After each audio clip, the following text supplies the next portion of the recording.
Welcome back to my channel. Welcome back to the Mentorship Corner. My name is Samia Nomthandazo. If you are joining us for the first time, don't forget to like, share, and most importantly, do not forget to subscribe so that you'll be part of our Mentorship Corner family. To the Mentorship Corner family, welcome back. Welcome to another episode. Today, I am super excited. This is day one of our 5-day journal challenge. And today we are going to be talking about goal setting. Before we do, quick reminder, if you don't already have our journals and you're wondering what we're talking about, basically we launched our 2023 journals, which have 5 sheets at the beginning of the journals, which are guided to help you have a more productive 2023. With that said, I have decided to compile 5 videos, 5 tutorials where I teach you guys how to tackle the 5 pages that are guided on the front of the journal so that you can have a more productive year. So if you haven't gotten the journal as yet, click on the WhatsApp link down below so that you'll be able to place your order and get your journal. If unfortunately you can't afford to get the journal at this point, it is totally fine. Get a clear journal and just write it down, because what's most important is that you start working on your goals so that you'll be able to achieve them by the end of the year. And then when we come and do our review, then you'll be able to join us. I love you guys. See you just now.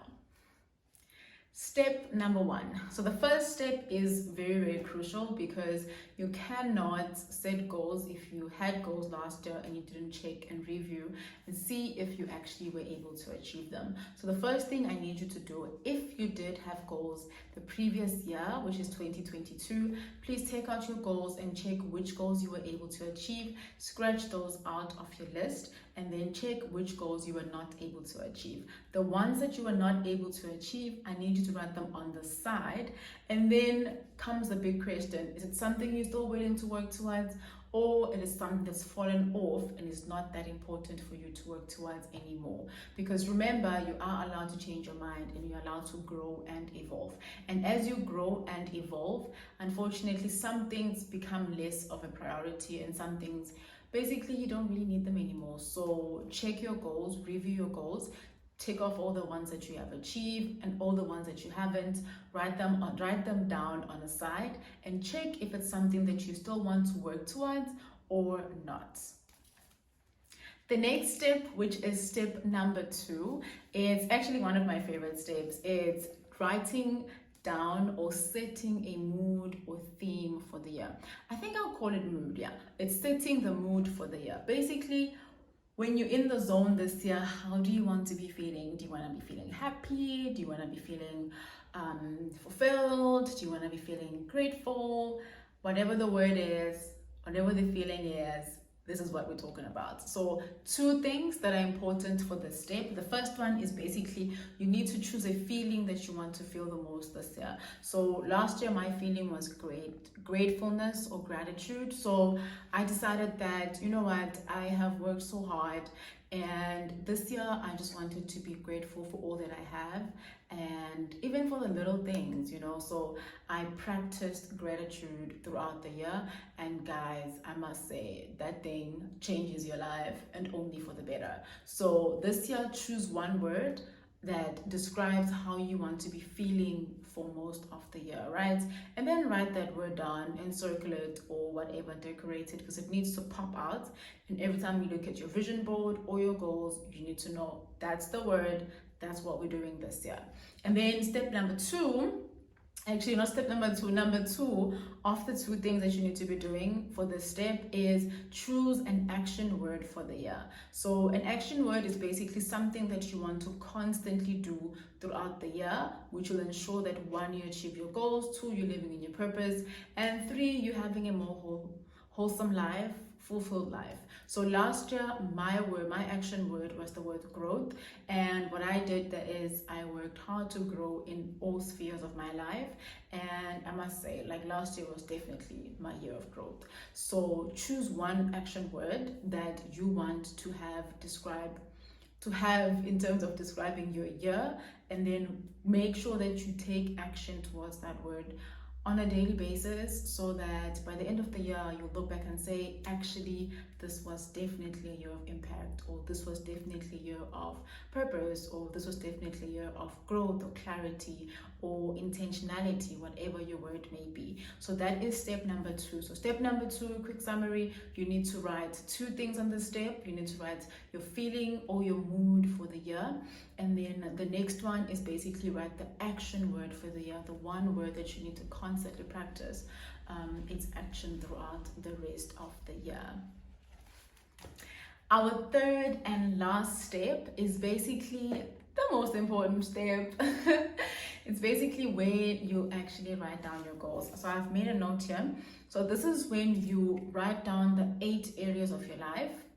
And then you write down goals for each area of your life. Please note that you don't have to have a goal on each area of your life, but it is important to ensure that every area of your life is taken care of, hence the number 8 on all of them, because I just believe that if you take care of your mental health but you don't take care of your finances, you're kind of like working backwards, because you're doing the work, yes, but there's an area of your life that you're ignoring, which in one way or another it will show itself, and then you will start crumbling, and then you will start having problems. So that's why I have designed 8 areas of your life that I think you need to write goals in, so that you will ensure that you are living a wholesome life. So I'm just going to read out the 8 areas of your life. The first one is health. So ensure that you write down goals around your health. It could be fitness, it could be eating right, it could be basically, if you have got a chronic condition, it could be taking your medication every day, like how the doctor prescribed for you. Whatever it may be, write down your goals for the health of your, basically for your health. The next one is wealth. Wealth is basically your finances. So have financial goals where you write down how much money do you want to have saved by the end of the year, how much money do you want to invest by the end of the year. Do you have all the financial needs that basically that are like security that you need to have in place for yourself, like a retirement plan? Do you have a medical aid for your health, or a hospital plan maybe? Do you have life insurance? If you need life insurance, I think almost everyone does. Do you have a funeral cover? If I die, what's gonna happen? Where's my family gonna get the money to bury me? So all of those like important security financial products that you need to have, do you have them? If you don't know how to go about doing that, get yourself a financial advisor who's going to be able to help you to sort everything out. I had an interview with Lorraine the other day, and she is a financial advisor. So I'll link the video up here. Then you guys will be able to check it out, and then maybe contact her if you need some help, some finance help. It's very, very, very important. The next one is self. Under self, I need you to basically write down things that focus on you, not your family, not what your friends are going to say, not what the community is saying or doing, not what the trends are saying on Instagram, on Facebook, or WhatsApp, or whatever. But I need you to write down goals centered around you. What do you want to achieve this year? What are important things in your life? What type of person are you trying to become? Figure out all of that and write it down under the goals of something. Pick a few that you want to work on for this year. The next one is career. I love this one because I am a career-driven woman. I believe in career growth. So write down all the things that you need to do in order to grow in your career in this year, so that by the end of the year, you know what you've taken that step towards being a better version of yourself professionally, be it in your business, be it in work, or whatever the case may be. The next one is relationships. For example, with relationships, I always aim to be a better partner in terms of my love life, and then in terms of my friendships as well. I always aim to try to learn to be a better friend, to be a better listener, to be a bit more open and allow people to basically be able to be vulnerable around me, have that safe space around me. So our goals may be different, but I'm just giving you an example of some of the things that you can consider doing for relationships. Could be romantic relationships, your family relationships, your friendships, relationship with your colleagues or your boss, your mentors, any relationship. Write down goals and see how you want to make that better and make it a success for you and the people that are involved in it, which are people in your life.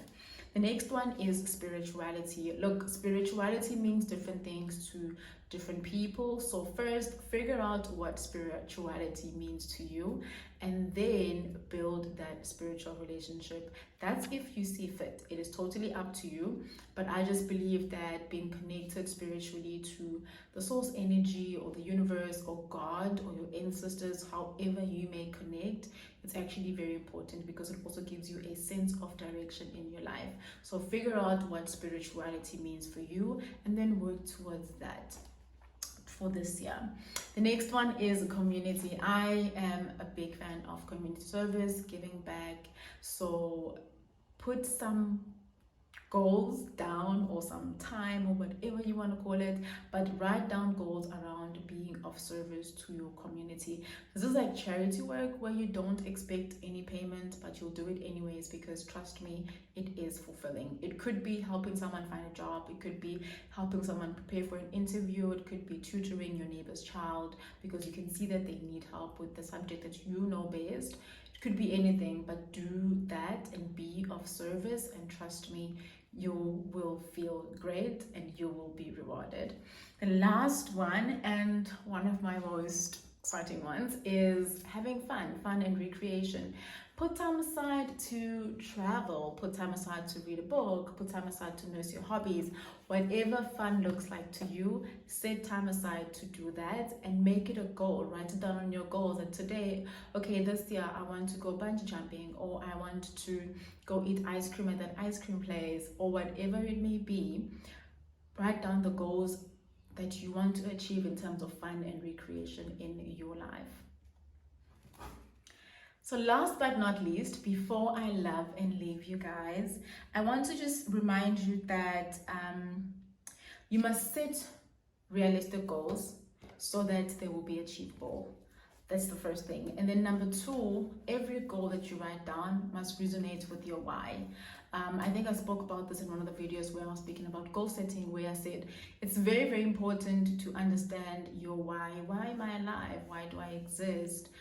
Why do I do things the way I do them? Why do I want things done this way? Why do I want to do this in the first place? So figure out your why and ensure that all of your goals resonate around your why, so that you won't just move around in jail with all the trends and all the people around you like a headless chicken with no direction, because you'll find yourself 10 years later in the same spot, but just running around and doing nothing, and you will find that you have wasted almost a lifetime of your life. So it is very, very important to understand your why.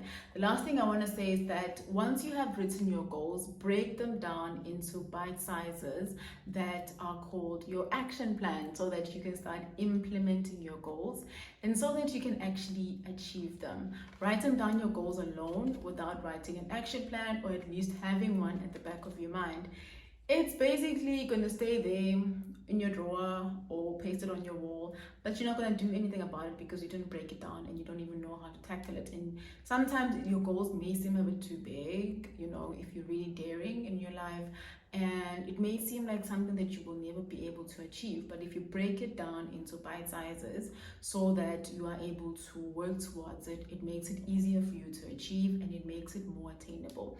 The last thing I want to say before I love and leave you guys is that I set goals for 5 years, 10 years, 20 years. I think I want to add another year and make it 25 years.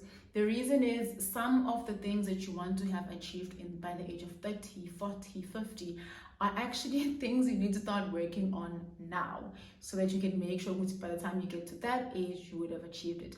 You can't expect something that's supposed to be done over 5 years within a year. It's impossible. So some of the things you need to start working on now to ensure that by the time you reach the 5 years, you are almost done, you know, you're almost through, and you will be able to achieve all of your goals.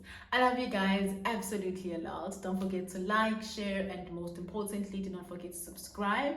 Down below, please click subscribe and help us grow our channel and grow our community. And also don't forget to buy our 2023 journals. They are available. We still have stock. It is limited stock, but we still have stock. So there's a link down below which takes you to our WhatsApp catalog. Click on the link and purchase your journal. I love you guys. Bye.